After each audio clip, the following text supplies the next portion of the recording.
You lot, raise your glasses. This one's for Paul, Phil, and the Paranormal Soul Brother.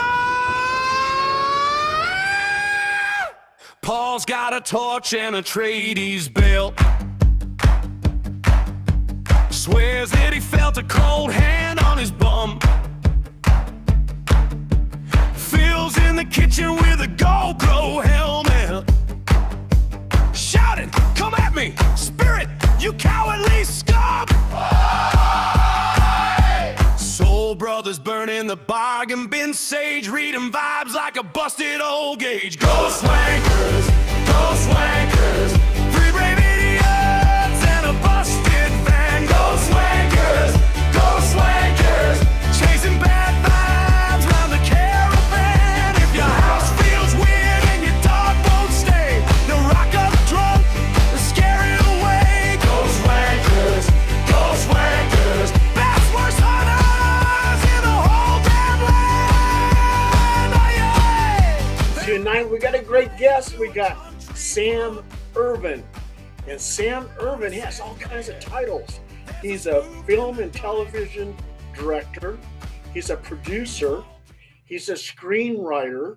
He's an author, a journalist, and an educator. So he's got all these titles. He's got more titles than Trump. And then, and also too, this. Oh, get ready. Sit down in your chair. He was the assistant to Brian De Palma. Everybody knows who Brian De Palma is. Oh, yeah. He was involved in the movie Dressed to Kill and some other movies. There I am with Angie Dickinson in the elevator when she gets murdered. Man. Were you also my book about De Palma? See, I'm already plugging. Got to keep that one forever. Also, to Sam, he's been involved in the movie industry. He's rubbed elbows with Lauren Hutton, Isaac Hayes, Cassandra Peterson, who was AKA Elvira. And I have to tell you something, Sam. Elvira had a comic book by Claypool Comics. And if you look in Wikipedia on the word letter hack, I'm a letter hack. So was George R.R. Martin, who wrote Fire and Ice, Game of Thrones. He was a letter hack. And I was a big letter hack for Elvira. And Elvira was saying that I was her number one fan. Wow. That's pretty cool. Pretty ironic. Cicely Tyson, Joris Takei, Julie Newmar, Brendan Fraser, who I just watched a movie that he did, was called The Whale. He won the Oscar for it. Finally, he finally got his Oscar. Yeah, he did really well. Gods and Monsters, you were involved with that. Yes. And here's something that is kind of interesting. You had a fanzine called Bizarre from 1972 to 1975. There's the third issue, 1974, with Frankenstein: The True Story on the cover. I couldn't afford color printing, so I literally had a company. There was a company that would print up color postcards cheap, and so I had them print up postcards of Michael Sarrazin as the monster and glued every one of them in by hand onto the cover. That is cool. You got a rondo for that, right? Didn't you get a rondo for that? That was way back in '74. All of my rondos are more contemporary, but I on the same movie, Frankenstein: The True Story, I've gotten several rondos for my journalism on that film. Okay. Yeah. And also too, Sam, your fanzine was involved with fantasy, horror, and sci-fi. I was also too in the comic book industry, and I had a newsletter called the People's Comic Book Newsletter, which we gave a copy to Stan Lee because we dedicated an issue to him, and he received a plaque and all this other stuff. So I hope you have your newsletters I have all my newsletters at the Bowling Green University in special collections. Do you Wow. do you have your newsletters somewhere? I've got the fanzines, copies of the fanzines and little ads and stuff that I took out and classified ads and a couple of display ads. And I've got all that stuff archived here. I do need to get it somewhere safer than my condo. Well, hit me up and I'll give you the addresses to these places that will collect them and preserve them for future historians. It's That's great. something really important. You flew to England and you interviewed Vincent Price and Christopher Lee. And Wow. all Yeah. 35 of horror film royalty: Peter Cushing, Ingrid Pitt, Terence Fisher, Michael Carreras, Freddie Francis, Jane Seymour, good Lord, everybody. And they're all, well, we'll get into it later, but they all are collected in a more current book. And I have to say something about Vincent Price. My father was a tax investigator, and he was down in Los Angeles having lunch at this nice restaurant. And lo and behold, there was Vincent Price, and he said he was a very nice gentleman, very humble, just down to earth type person. So yeah, he was incredible, and I got to be really good friends with him. And Gemini, just like you. We had a great relationship that went from the age of 14 all the way until his passing. Oh wow! wow. Aren't you guys' birthday close? Close. Your birthdays are close, aren't you? Well, a little bit. I'm June 14th, and he's May 28th, I believe. Right. That's the 28th. I know Cushing is what I might be off a day. Yeah, I think Cushing is one day off, and then Christopher Lee and Vincent Price are the next day together. You guys are Geminis, man. Yes. Hey, you know, actually, my sister's June 14th. Oh my goodness! Wow. Well, you know who else is June 14th? Yeah, I do. Go ahead. We won't mention him, but we'll mention that Boy George also shares that birthday. Hey, listen, the 14th is powerful. It's powerful. When you say 14, for some reason, it's that 14, right? That's right. What'd you say, Steve? My sister's birthday is June 14th. I don't know how that connects, but that is bizarre. That's really wild. So Sam, well, I had a milestone. I mean, I'm very proud of it. I had a milestone this year. I just turned 70. Wow. I'm 71. Wow. I'm 73. Congratulations. I got you guys all look young. You guys look young. Well, I say, now hold on. I say that I'm 10 in dog years or 21 Celsius. Very good. 21 Celsius. I like that. Yeah, I'm barely legal. I had a chance to meet Vincent Price's daughter at a Monster Bash in Mars, Pennsylvania. Yes. And very nice lady. Oh, she's fantastic. I love her to death. I've been seeing a lot of her lately. We keep crossing paths at conventions. So I just saw her at Wonderfest at the end of May, and I saw her last November in London at Darkfest. Wow. We're always running into each other. She gave a nice presentation about her father, so that was yeah, she does. She absolutely does. Sorry, my dog is not. I guess he's jealous of Victoria's dog. Whenever she appears in America, she usually has her dog with her.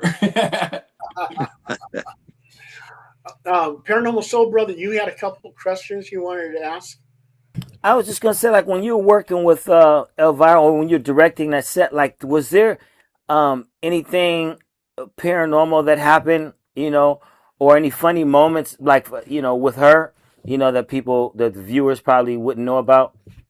Well, I directed her second film. It was called Elvira's Haunted Hills, and we shot it in Romania, and actually did some locations in Transylvania, and then built a lot of sets in a studio outside of Bucharest. And it was the most amazing film. I've directed 55 films, and that was the most rewarding and amazing project of any that I've done. We were able to design and build the sets to our liking and specification from the ground up.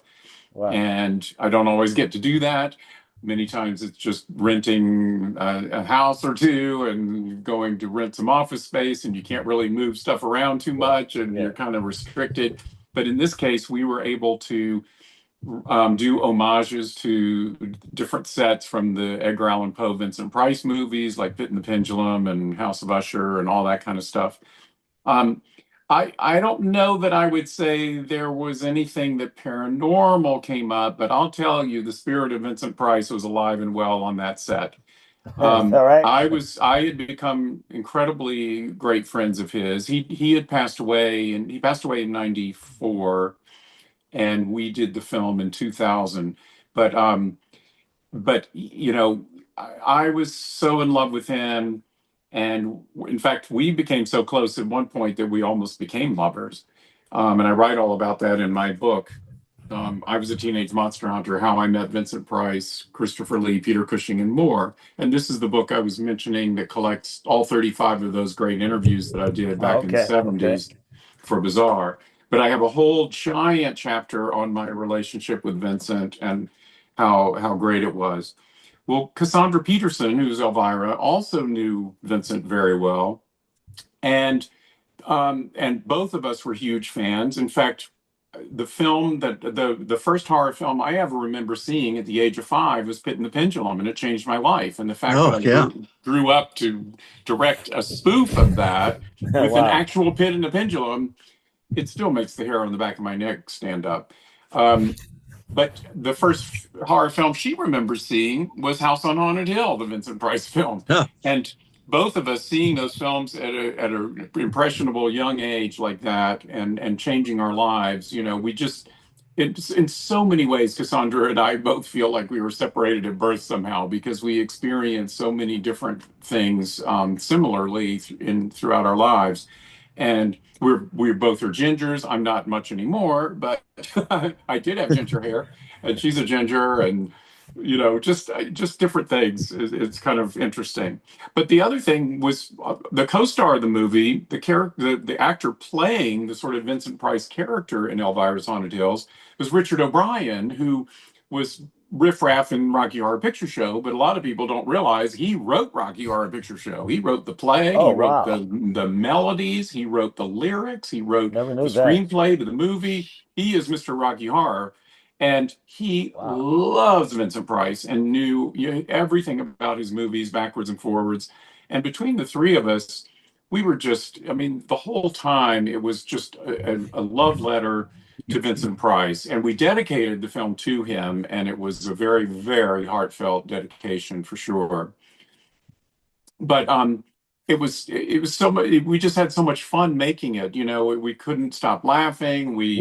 It was just, for me, it was, you know, how Mel Brooks had a love letter to the Universal horror films, especially the Universal Frankenstein films with Young Frankenstein. That's how I felt, and what I felt we were doing with Elvira's Haunted Hills. It was a love letter to the Vincent Price, Edgar Allan Poe, Roger Corman movies.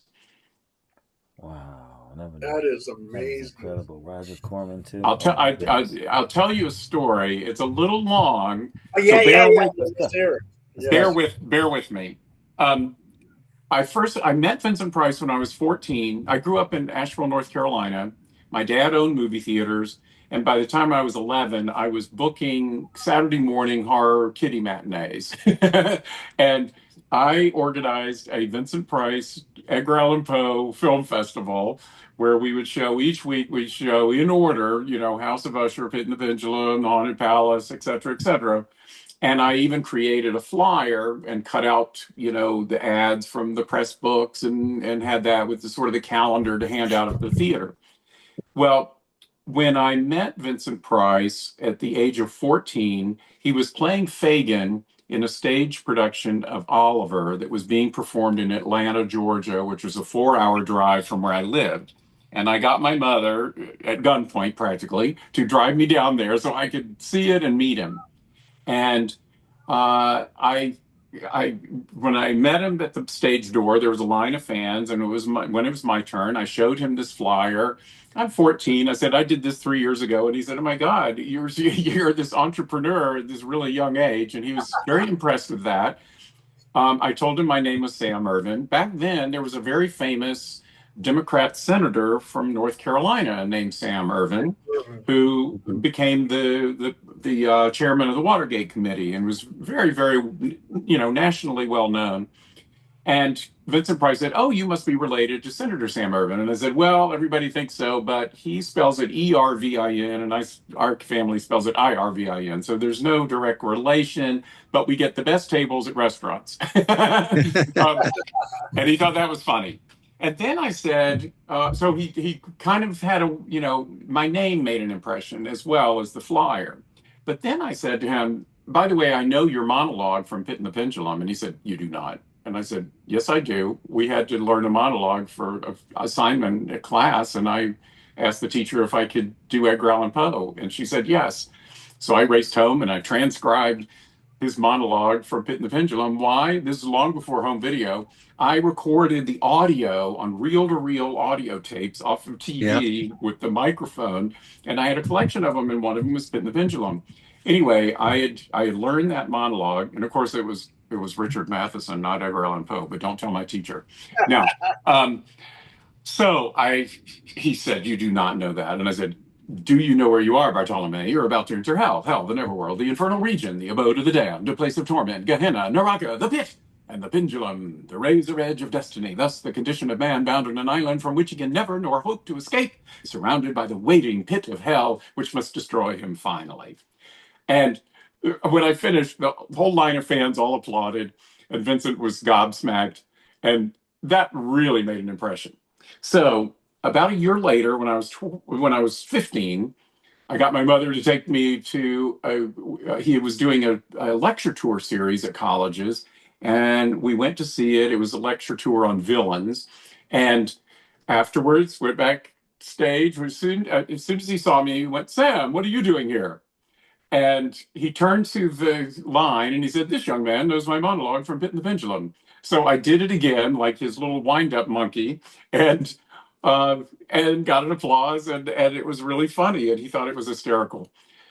Then I go to England in 1974, at the age of 17, I guess, and I spend the day with I'll just happen to mention in passing, not name dropping or anything, but I did spend the day with Christopher Lee on the set of Man with the Golden Gun, the James Bond movie. And awesome. You'd think that would be enough for a fanboy for one day. No, I get back to the hotel and I decide that I want to see a play on the West End of Pygmalion, the regular play that became the musical My Fair Lady. And it was starring Diana Rigg, who was Emma Peel in the Avengers TV series. She was the Bond girl in On Her Majesty's Secret Service, but she was Vincent Price's daughter in Theater of Blood. And I loved her. And the play was sold out, but I had an inkling that there's always somebody out front of a theater with one extra ticket that isn't going to get used, and they're trying to sell it. So I went there anyway. And lo and behold, boom, someone was selling it. I grabbed it up and went into the theater. It was incredible. It was like orchestra center, 7th row. I sit down and I'm waiting for the play to begin, and I hear this very familiar laugh behind me. I turn around and the person says, Sam, what are you doing here? And it's freaking Vincent Price. And I tell him that I want to meet Diana Rigg, and I'm going to go to the stage door. And he says, no, you're not. You're coming backstage with us. And he introduces me to his fiancée, Coral Brown, who was one of the critics in Theater of Blood that he and Diana Rigg murder. And anyway, he takes me backstage afterwards, and he tells Diana Rigg, this young man knows my monologue from Pit and the Pendulum, and he has me do it for Diana Rigg.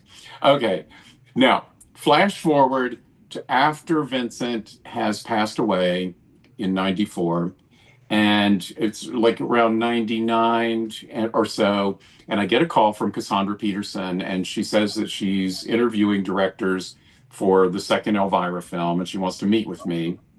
And we had gotten to know each other a little bit. I had hired her on a film for a day, and I was a huge fan of hers anyway, and whatnot. But so I go up to meet with her at her house, and she hands me the script to Elvira's Haunted Hills, and she goes, "So this is a spoof of the Vincent Price Edgar Allan Poe movies like Pit and the Pendulum. Are you familiar with those?" And I just look at her and I go, "Do you know where you are, Bartolome? You're about to enter hell. Hell, the never will." And I go through the whole monologue, and the whole time I'm doing it, she's twisting her head, looking at me like I'm completely insane. And as soon as I finish, she points at me and she goes, "You're hired." And literally, it sounds like too crazy to be true. That is the true story of how the thread of my entire life is woven around having seen Pit and the Pendulum at 5, knowing that monologue. Boy, did I get mileage out of that freaking monologue. Jesus. And it's why, people go, it's like a dream come true. And I said, no, it's not. Who could have dreamed something that crazy? You can't. It's beyond the beyond.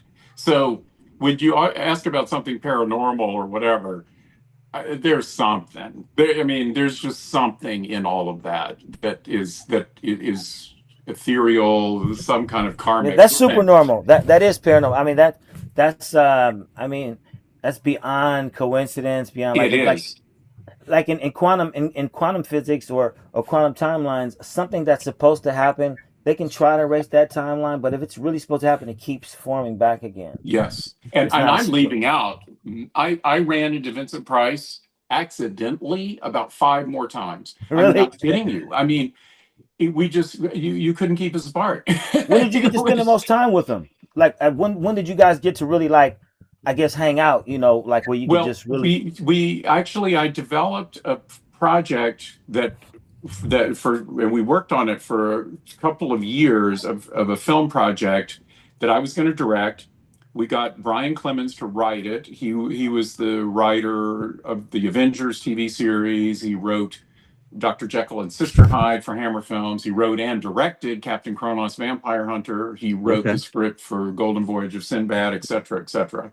And Wow. we got him to write this script. It was a dead body comedy, and it was going to star Vincent Price and his wife Coral Brown, the woman I met who was in Theater of Blood. And but it never got off the ground. We just couldn't get it together. But working with him closely on different drafts of the script and having meetings and different things, we became much closer on a professional level. And then there was one weekend when he was performing his one-man show of Oscar Wilde in Westport, Connecticut, and he invited me to come up that weekend and spend it with him and see the show. And that's when things got a little more romantic. And it went unconsummated, let's say, but it got very close, and he was a gentleman about everything. But at that time, I was not out. He was married to a woman. So I guess you could say he wasn't exactly out either. I was married to a woman at that time, and because we were working together on this project and everything else, I was too nervous it just didn't feel right to start an affair. And I worried what happens if people find out and his wife finds out, and everything could come crashing down. And so I kind of politely put the brakes on, and I write all about this in the book. And I've even told this whole story to Victoria, his daughter, who, by the way, is an open lesbian, and she was very sympathetic. And she talks about in her book about how her father was bisexual and had affairs with men and whatnot. And so it was no surprise to her. Um, but anyway, we just became very, very, very close. And we were able to maintain our friendship after that. If a few years went by where we didn't actually see each other, we would write and stuff. And I ran into him accidentally again at Bloomingdale's in New York, and I had my then boyfriend with me. I had by then divorced my wife, and I said, Vincent, this is my boyfriend, Gary. And he said, oh, so you're the lucky one. I'll never forget that line. And it was so amazing. And but he was meeting Coral, his wife, to see a movie. We coincidentally had tickets to the exact same show, and we all ended up sitting together and talking about old times. And it was just all these crazy things would just happen where we would get together. And I absolutely loved him. When my first feature film came out in '93, it was called Guilty as Charged, and it starred Rod Steiger as a madman who kidnaps murderers and fries them on his own death row. And it also had Lauren Hutton and Isaac Hayes and Zelda Rubinstein from Poltergeist and Heather Graham and all kinds of great people. Anyway, the film opened in Los Angeles. It got reviewed in the Los Angeles Times by Kevin Thomas. And in his review, he compared Rod Steiger to Vincent Price in Theater of Blood. Well, 10 minutes after I read the review that morning, I get the phone rings and it's Vincent Price. And he goes, I just read the review, Sam, and I'm so proud of you. You finally got your first film. And I can't believe that they've compared Rod to my performance in Theater of Blood. And I said, Vinny, let me come and pick you up. You live in Westwood. That's where the film is showing. I can take you and we'll go see the film. And he said, Sam, I wish I could, but I'm kind of an invalid now and I can't get out. And it was just heartbreaking. It was so sad. But we talked for a couple of minutes. I could tell he was very tired and it was taxing for him. So we didn't stay on the phone too long. But then, and I really, after I got off the phone, I just felt like that could be the last time I ever hear from him. And then a few days later, I got a magnificent letter from him. And he, if you can bear with me, I can actually read it to you. It's in my book. It's the most touching, most beautiful letter. You could tell that his handwriting was always so beautiful and everything, but you could tell that the lines are just a little bit crooked and stuff on this. He was having a hard time by then, but the words are just absolutely beautiful. He said, Dear Sam, congratulations. I was so tickled to read the Times review. I hope it does great business and you do many more. My God, we do go back a long time into your youth and now into my old age. Thanks for wanting to take me to see the film, but I can't make dates ahead as I'm kind of crippled and incapacitated. But when I'm up to it, I'll try to get there. Again, congrats and all my best ever, Vincent. It was so nice talking to you. How old was Vincent when he died? Oh gosh, I'd have to look that up. I don't recall, but he passed away just a few months after that last letter and of cancer, and it was just so meaningful to have that full circle and to have that closure at the end. And again, just the coincidence of a reviewer mentioning him and this important film, and that had Diana Rigg, and just all these weird interconnections. Again, it just everything with him felt supernatural. Sam, I think Steve and Phil might have something they want to ask you. And also, too, I just want to say, you met Isaac Hayes? Yes. In fact, I directed him in 5 different movies. Wow. And I remember one thing Isaac said. He said that cat Shaft is a bad mother. Yes, exactly. Shut your mouth. Well, I'm talking about Shaft. Exactly. We can dig it. Okay. Exactly. Yeah, dig it, man. Dig it. Here's an interesting thing about Isaac. I did a film for Charlie Mann, Full Moon, for his family division, Moonbeam Pictures, and it was called Magic Island, and it was a time travel pirate, Swiss Family Robinson kind of movie, and but there was a three-headed tiki god in it, and I needed three voices to bring those heads to life. And so in post-production, I got Isaac Hayes to do, it was two male heads and a female head. And I got Isaac Hayes to do one, Martine Beswick, remember her from Dr. Jekyll and Sister Hyde? Yeah. And she was a Bond girl twice in Thunderball and From Russia with Love. Oh, wow. And she's the one that wrestles Raquel Welch in 1,000,000 Years BC. And I mean, she's just the coolest lady, the sexiest lady, and she has the sexiest voice. So I had her do the sexy female voice. And then Terry Sweeney of Saturday Night Live, the first openly gay cast member in the 80s who always did Nancy Reagan in drag. He did this sort of very comical other male voice on it. And Isaac Hayes, he loved this recording session. And he came up to me afterwards and he said, I want to do more of this. Do I have to get a special agent or something to do voiceovers for like cartoons or things? And I said, Isaac, you have the perfect voice for it, and you need to get a voice agent. And he went out and did, and ended up doing Chef on South Park. It all started with that movie. That's great. Oh my God, that's too much. Steve, you had something you wanted?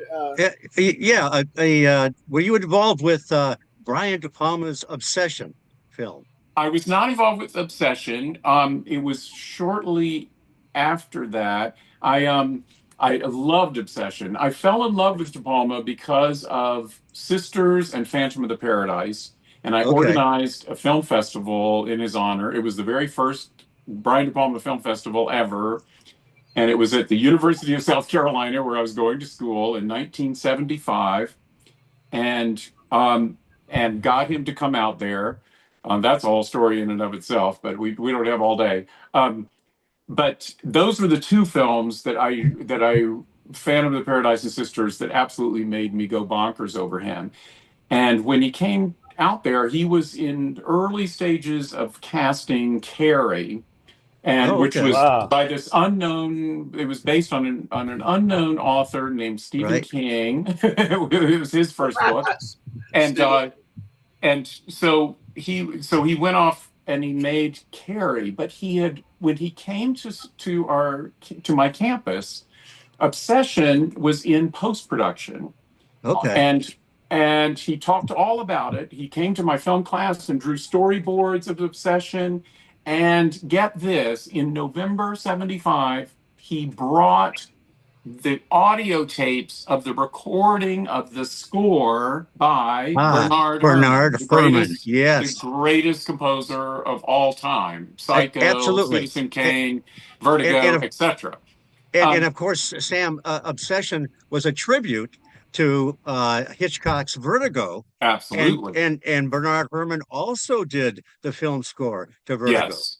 No, it's absolutely. And we were, other than the insiders working on the film, we were the first people in the world to hear any of that music. Oh, that's amazing. This was November of 75. The movie didn't even get released until August of the next year. So it was like just, maybe 10 months later before the movie even came out. But he played us these cues, and he showed us storyboards and everything.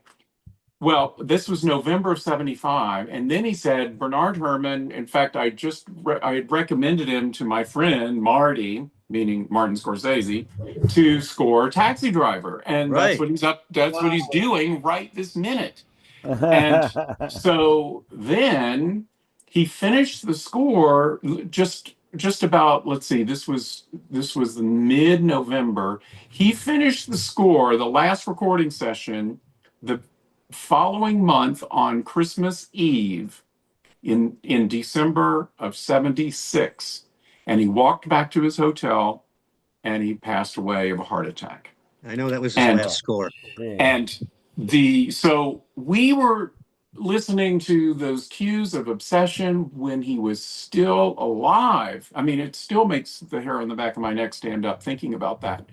And Brian even told us that he was telling Bernard Herrmann all about Carrie and had gotten him to agree to do the score for Carrie. Of course, that didn't come about once he Right. passed away. And he got Pino Donaggio instead, who's also a great composer and went on to do many great De Palma scores. But the following year, when Taxi Driver was released and Obsession were released, they both were nominated for Oscars for their Bernard Herrmann scores. So Bernard Herrmann was posthumously nominated twice in that year, and it just the whole. I mean, I wasn't involved in Obsession, but I feel a great connection to it because of those things that happened, and I loved Obsession. I thought it was fantastic. If I could, if Sam, I Yeah. have to stop you for a minute here.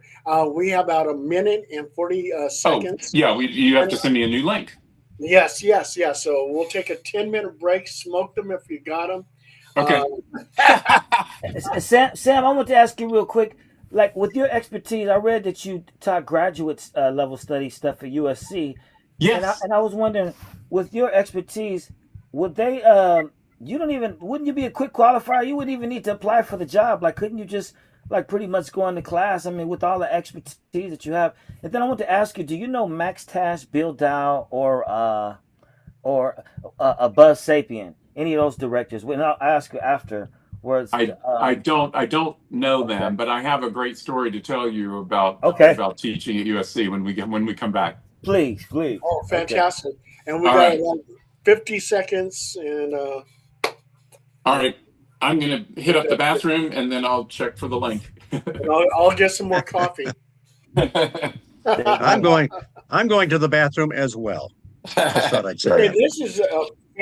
this is a fascinating interview. I'm Yes. glad you're Phil enjoying knows it, a my lot about the friends. Rocky Yeah, Horror yeah. Show. I'm surprised Phil didn't say anything about the. He knows the writer of it. That's incredible. Yeah, no, I'm in awe. I'm just enjoying hearing Sam talk and listening to all these stories. This is awesome. All right, Oh, Correct. and also, I'm gonna go out of this. Yes? Yeah. You Okay. good. Oh yeah, All right, I'll Yes. see you shortly. right, Sam, you just got us on the edge of the seat. Yeah, and I got something to ask you, but I'll ask you a little bit later. But I'm gonna let you go ahead and finish your story. Okay. I got a call from a director friend of mine named Mark Rossman, and he was teaching a film course at the University of Southern California's School of Cinematic Arts. But he suddenly got a directing gig and he needed to replace himself. And he asked if I might be interested in taking over his class. And he'd only done like one session or whatever. It was very early in the semester. And I said, yeah, I'd love to do that. I've always wanted to teach at USC. And so it was a slam dunk. I just got right in there and started teaching. And I did it for 2 or 3 years. The last year that I did it there, I have to look up the years now, but it was probably about almost a decade ago now. I was teaching a graduate course on directing using two cameras, and they hadn't had that before. And every film that I do, I use two cameras. So it was just, even back then, I did. And it was such a common thing in the industry. I just felt the need to create a course around that idea. And so I did. And this was a graduate level course. And one of my students, he came into the semester a couple of classes late. And I was like, well, but you've already missed a lot. And he said, please, this is my last semester. I've got to have credits. And one of my other classes got canceled.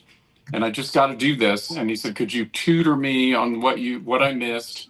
And so I met him at Starbucks to see how serious he was. And he really sold me that he really was going to give it his all. And so he went through that course and then got his master's degree. And then that summer made a film called Fruitvale Station that won the Sundance Best Picture. Then he went on to write and direct a film called Creed that got an Oscar nomination for Sylvester Stallone. Then he directed a picture called Black Panther that grossed over $1 billion, and then Black Panther 2. And then this last year, he wrote and directed a little film called Sinners that holds the record for the most Oscar nominations ever in the history of the Oscars. And the director I'm talking about is Mr. Ryan Coogler. And I taught him everything he knows, and he'd be nowhere, darling, without me. No, no, I could tell from the minute I met him at Starbucks, this guy, he had it. I could tell he was really serious about and ambitious as to what he wanted to do. And the short film that he was working on during the time that I was working with him was miles ahead of everybody else. He had such an eye for acting talent of the actors he brought in to work on his film. Just everything was you could just tell he was cooking with oil, man. It was something. And so yeah, I just couldn't be prouder of him. I'm like a proud papa. Hey, Sam, Sinners was a great movie. And the guy that played Cornbread, when he came up to the door, he goes, "Are you going to just let me in?" It's like, Yes. oh, that was awesome. But Yeah, I got it something. was a great movie. I found out you were the associate producer for Igby Goes Down, and Malcolm McDowell was in that movie. It's a 2000. No, no, that one I don't know. I see that credit every now and then. It's one of the it's somebody else with the same name, I think. I like But that Malcolm one I was McDowell. not involved in. I've been involved in a lot of stuff, but that one no. The reason why I was going to ask you about that is because I was the journalist that had to interview Malcolm McDowell and Christy Swanson, who played Buffy Wow. our Slayer. And oh my God, it was the most embarrassing interview I ever did. It was with Malcolm McDowell. And the reason why is they brought me in at the last minute. They said, "We need a journalist." They said, "Paul, get over here." I said, "Yeah, who am I interviewing?" They said, "Rowdy McDowell." I go, "Rowdy McDowell?" Roddy McDowell. Oh no. Oh, Oh yeah. no. Oh So my I'm God. over there getting all the information for Rowdy McDowell, what I'm going to ask him. I About go in, Planet of the Apes and yeah. So I go into the tent where Malcolm McDowell is, and I'm not even really looking at his face. I'm kind of looking over my notes, making sure everything's here. And I said, "Yeah, Rowdy." I said, "What was it like to meet, to be friends with Elizabeth Taylor?" And Malcolm McDowell looked at me and goes, "I don't know Elizabeth Taylor." Oh my God. He goes, "You got the wrong McDowell." I go, Oh my God. "Oh shit!" And I'm looking, I'm going, "Oh my God, Malcolm!" And then I started getting into Clockwork Orange and how they should be making a sequel. Oh, Yeah, and he was like all into the Clockwork Orange thing. the Clockwork But Yeah.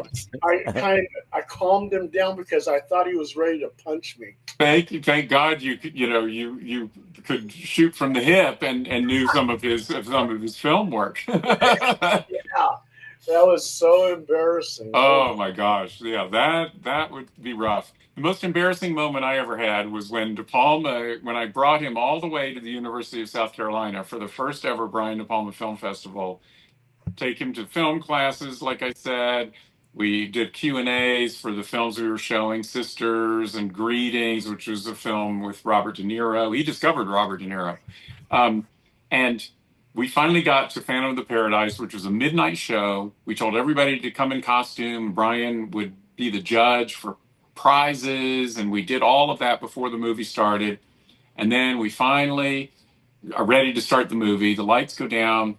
I'm sitting in the back row with Brian, and an opening shot is that graphic of the dead bird is starting to turn, and there's no sound. And I gasp and I race up to the projection booth, and the projectionist was tearing his hair out because the entire sound system had blown.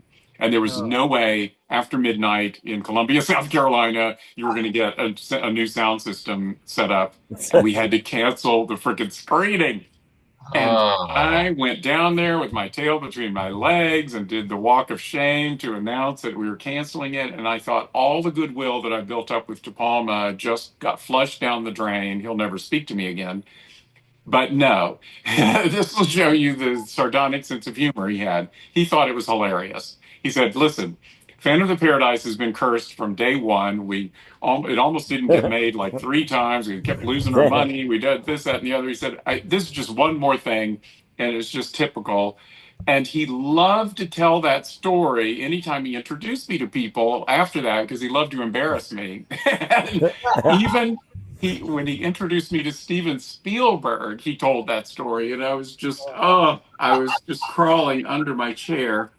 But he loved to tell that story. So, in a way, I guess I got mileage out of it, even if it was a disaster. Hey Sam, I have a question for you. A little more on the serious note, but Dress to Kill was still is one of my favorite movies. Yeah. I watched it at a young age. Was probably too young to be watching it, and I still remember being, a kid and getting it when my parents didn't get it. I knew who the killer was. Yeah. I could see that it was Michael Caine, even though my parents were like, no way, no way, no way. And to this day, Michael Caine's one of my favorite actors, and I had a crush on Angie Dickinson from that point on. Yeah. Even as a little kid, I just had a thing for her. She was so sexy in that movie.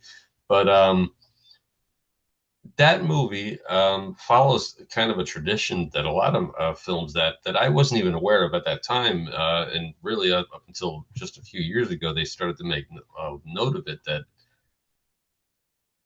the villain in that movie is a trans person.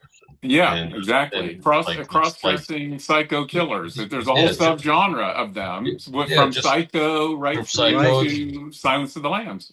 Exactly. Were you, did that, while you were on set with that, did that even occur to you, or was that just something you realized later on, like the rest of us? Well, it certainly became more apparent years later. It was a different era, for sure. However, there was definitely a concern, because there was a film called Cruising that William Friedkin directed. Pacino, that was shooting. It was shooting right up. It just finished shooting literally just before Dress to Kill started shooting in 1979. In fact, some of the crew members even rolled over into our film, and that film was being protested by the LGBTQ community all over New York, wherever they were shooting. And it was making the papers, and there was a big hoopla about all those protests, about its depiction of gay life and gay community, and how it was very dark. And De Palma was not a person who shied away from controversy, and he often was accused of being, misogynistic, that a lot of deaths of women in his films, very bloody deaths, and his films were very, very sexy, a lot of nudity at times. He didn't mind that kind of controversy because he felt that sold tickets, and it did. But he didn't like the idea of upsetting the gay community. He didn't feel like that was something that would sell tickets, and he had seen in person. You would pass by on the streets these protests on Cruising, and there were definitely discussions during Dress to Kill about, is the gay community going to be upset with us for having a cross-dressing killer without some kind of balance? And Michael Caine was also very concerned about that. And what Brian did, to his credit, and if you list every single one of those films that are in the same category, I can't think of a single one that took any effort to present a positive image of a trans person.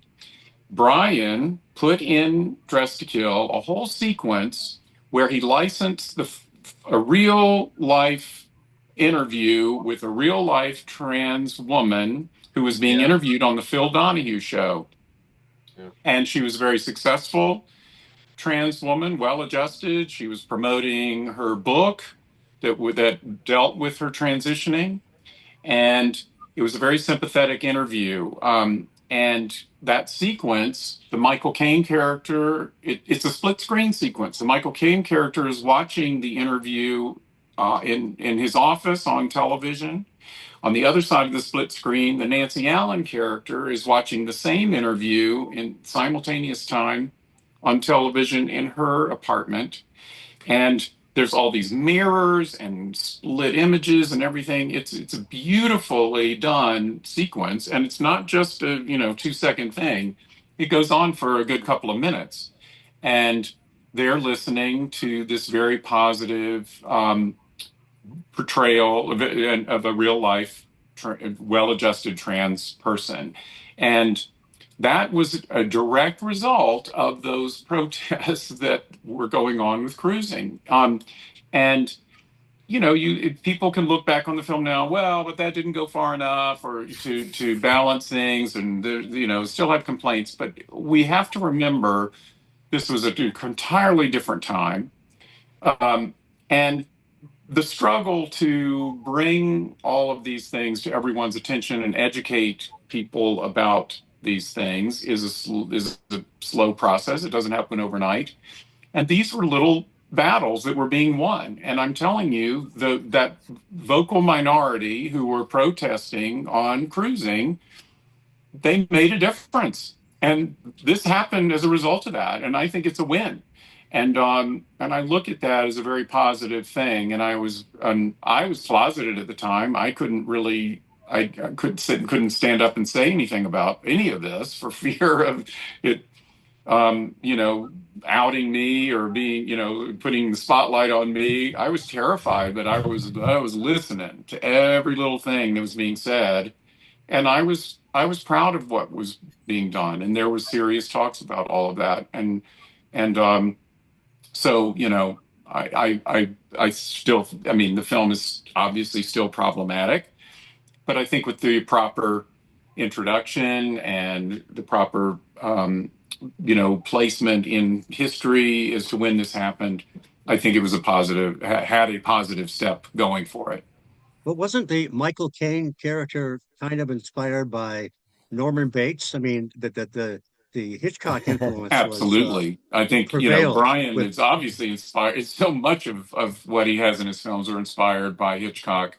I think he was definitely inspired by that.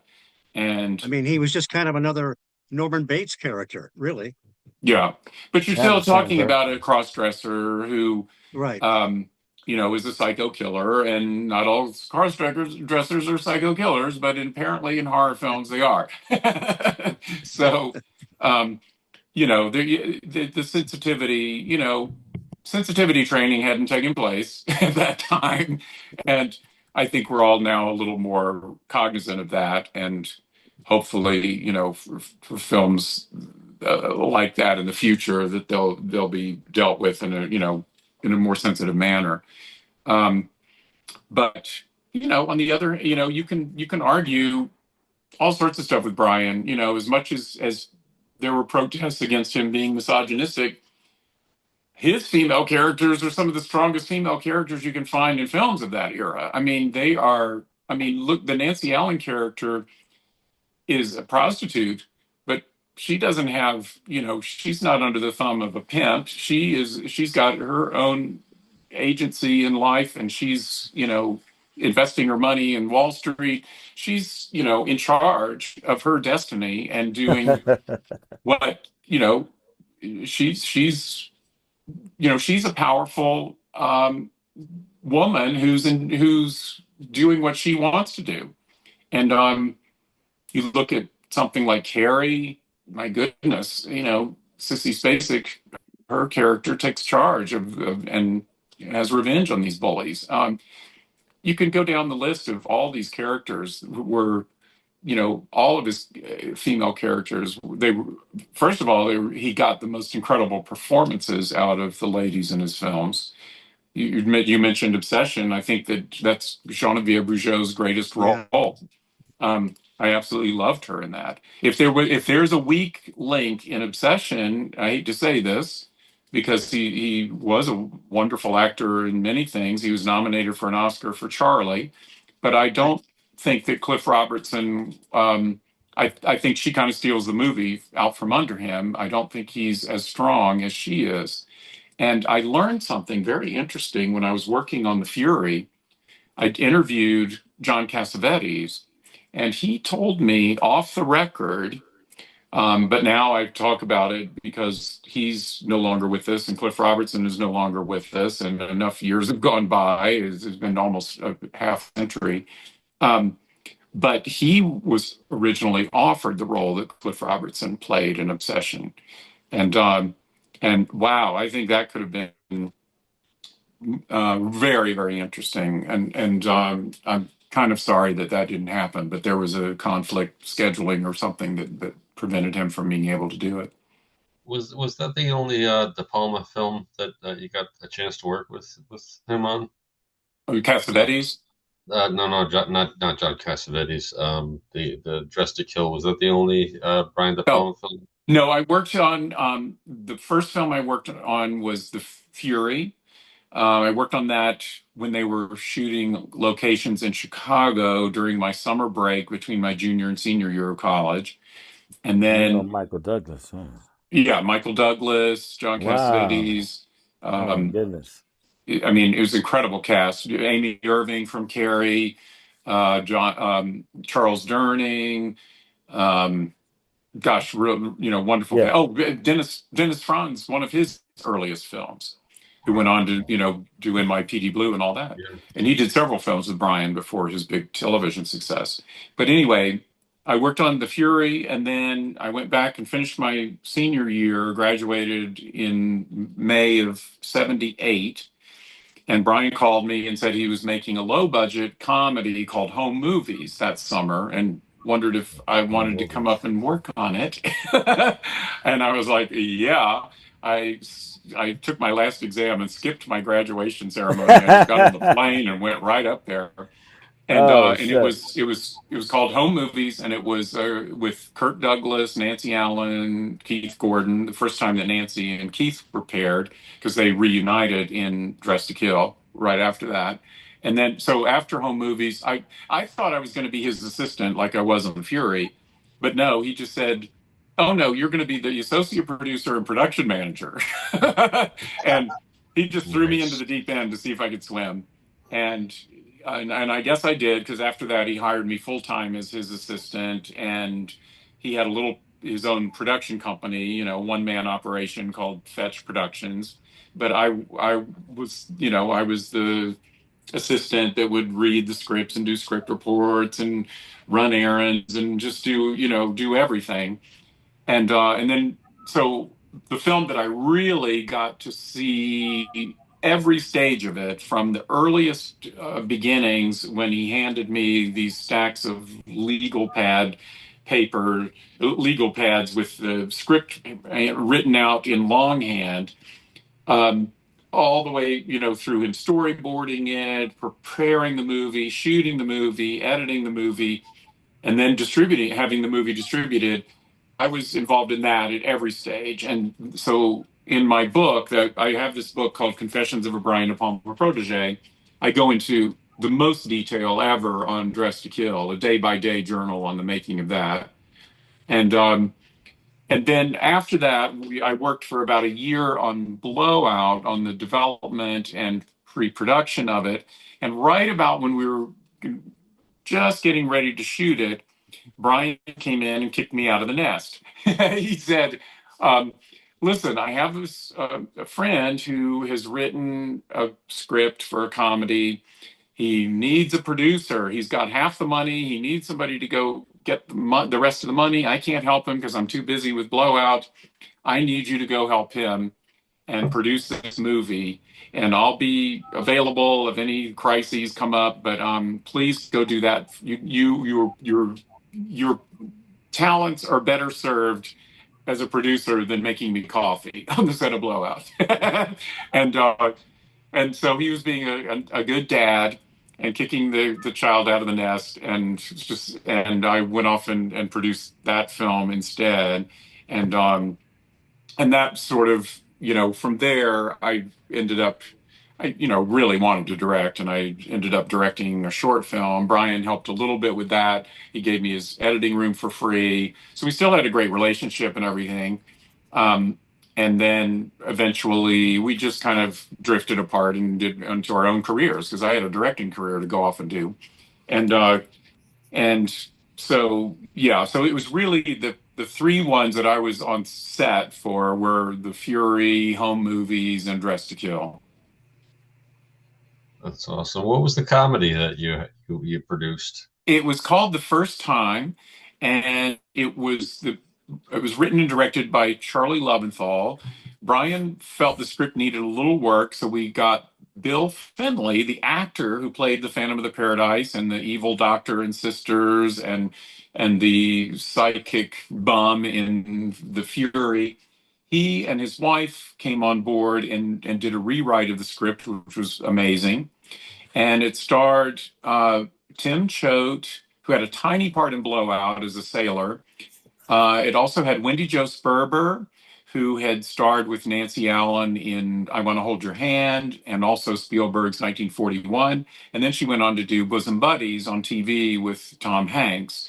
And she was this fabulous comic actress, and we were really lucky to get her. And it also had Wallace Shawn and Jane Badler before V. It had this really great cast of up-and-coming people. And it was distributed by New Line Cinema, Bob Shea and all, and didn't do anything, and basically ended up going to home video. But it was a start, and we kind of went on from there. And I did my short film called Double Negative that starred Bill Randolph, who had played the cabbie in Dress to Kill, the cab driver, not Angie Dickinson's cab driver, but Nancy Allen's cab driver, the one that opens his door and knocks over Michael Caine. And he was also in Friday the 13th Part 2, Bill Randolph. So he starred in my short film along with Bill Finley, the actor from Phantom of the Paradise and Sisters, and Wayne Knight in his very first film ever, who went on to play Newman on Seinfeld and was in Jurassic Park and Basic Instinct and everything else under the sun. And we also had Justin Henry, the little boy from Kramer versus Kramer. So it was a pretty starry cast for a little short film. And I got a lot of attention with that at Sundance and everything. And that led to me being able to finally get my first feature film off the ground, which was Guilty as Charged. And then just that's what I've been doing ever since, is just directing. I've done over 55 films and TV shows, and it's still going. This year I've done a Christmas film and a vampire film. And also too, when you were doing Blowout, did you work with John Travolta? I met him. I didn't. There were meetings and stuff with him, but I wasn't on set of Blowout, as I said. But he came to the office. Brian had this office in his old apartment at 25 Fifth Avenue, and we were still in the process kind of changing it over from being an apartment to being an office. And Travolta came one day, and it was an interesting visit. I write about that in my book. They had a meeting, and then Brian said, listen, John has some phone calls to make. I have a meeting. I'm going to run out to a meeting, but he's just going to hang out in the living room and make his phone calls. And he did. And then after he finished that, he wandered into my office and went and looked out the window behind me. And next thing I knew, his hands were massaging my shoulders. And he was saying that I should come work out with him sometime. And John, this was John Travolta? John Travolta, yeah. So Yeah. anyway, listen, he was just being a nice guy. Come on. Oh, I'm sure. Just massaging my shoulders. And so nothing happened, and it was perfectly fine. And there's really nothing that can be said more than that. And I certainly didn't know anything, and I was married to a woman and not about to jeopardize my career or anything else over anything that might have led to. But and who knows if that's what those intentions were? I have no idea, but I have my suspicions. You guys never worked out. No, we did not. And yeah, there's stories about John Travolta, so I was a little bit curious about that. Yeah. John Travolta. Okay, Sam. I have a Guinness Book of World Records of disco dancing. I danced 8.5 days, 205 hours. So if you look up disco and you go down to dancing, you'll see my name there. But I was inspired by John Travolta. Well, we all were in that era. Yeah, I was a Studio 54 guy, and I mean, yes, Oh, 54, that's legendary, huh? He was it. He was it. Yeah, for real, he really was. Speaking of Michael Caine, I share the same birthday with him. He's the 14th of the month too, as well. Like, wow, yeah, I got. That's amazing. He's 14th of which month? March. Of March. Okay. Yeah, that's amazing. Yeah, he's getting into. Some people are raising some eyebrows that he has lent his voice to AI, I guess, officially, and making money doing it. So I guess that's good if they're getting permission and paying him. Well, but everybody's a little touchy and skittish right now about AI until we have similar views. All the parameters and guardrails get worked out. It's a little bit scary.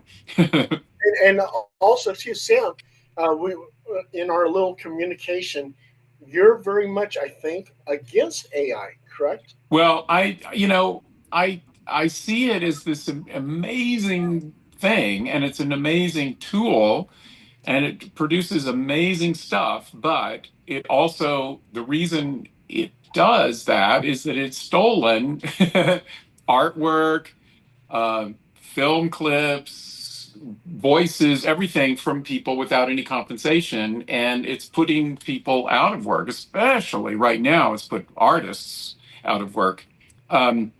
So yeah, I'm very uneasy about it, and until things get worked out, with like I say, with guardrails and stuff, I'm very hesitant to jump on board.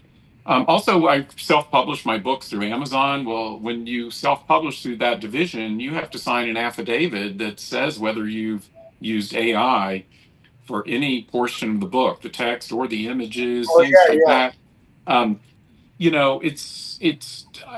just don't want to get caught in a situation where I've used AI and suddenly I can't publish it, or I can't release it as a film, or I can't go on a certain streamer, or whatever. I mean, it's the wild, wild west right now, and I'm kind of taking. I want to sit on the sidelines a little bit until things get worked out better to everybody's satisfaction. If you watched The Comeback this season, the Lisa Kudrow show, the entire season was a takedown of AI and how awful it is for people in the television industry. And they take the idea that she gets hired to star in her character gets hired to star in a sitcom that's being written by AI and secretly, and then it becomes exposed, and she's practically cancel cultured over it, and it turns into this giant mess that she has to navigate. And the series Hacks had an entire episode. The Gene Smart series had an entire episode where she got caught up in AI, and it had almost destroyed her career. So in Hollywood, there's a lot of tension about it, and a lot of fear, and a lot of anger and stuff. So, when early on with AI, when there would be AI things that would be on my social media, I could see a proliferation of negative comments about it and the anger coming out. So I just decided I just want to take a step back for a while and let everybody fight this out and figure it out before Hey, I Sam. jump in head first. Sam, I'm going to have to stop you because we got 3 minutes, 35 seconds. Okay. How can people purchase your books? All of my books are on Amazon, and they're all in hardback, paperback, audiobook, the whole schmear, and you can find them there. And yeah, just go to Amazon, and you can find me on Facebook, Sam Irvin. Sam, this is a wonderful interview. We could probably talk for hours and hours and hours. You got so much information. I'm going to just tell you, they say in 10 years, they were talking about that dead actors and actresses may be making new movies because of AI. And AI will 10 years, no, quantum is already here. So, I mean, all the stuff they're doing with AI will be smashed by quantum in less than a year. So, you know, I don't know why they're doing this, but you know, the quantum is borrowing from other parallel universes. I mean, that's how powerful it is. So we're already, all this stuff about water and energy, they're spending that money for nothing because quantum's going to smash that out. You spend all that money for what? So it must be for something else. Anyway. Yeah, they've got to iron out a lot of stuff, man. Yeah, pretty soon I'll be able to watch a streaming movie with Marilyn Monroe and James Dean. Yeah.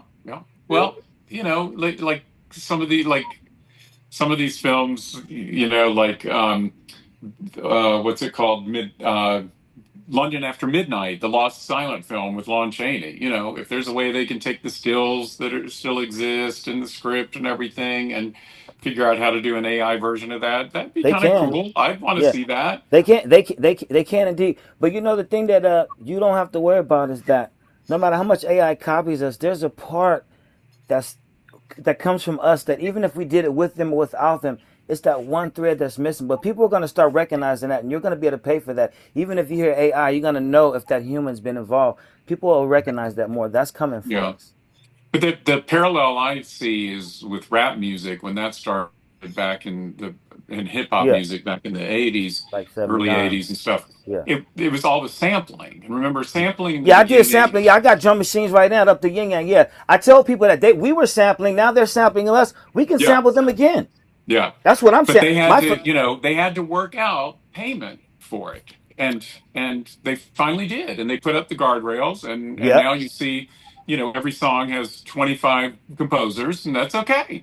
That's all right. But you know what? AI made me pay for a song that I made before I registered. And they said, well, look, it's something I did with my mouth. So that was tricky right there. And you know, Spotify is putting names to the same song because they figure nobody knows. Bots are going ahead and signing different names to like a jazz playlist. They figure you don't know. So they've made a lot of money off of fake songs. Yeah. They've been putting on the playlist the same song under different names over and over. People don't say anything.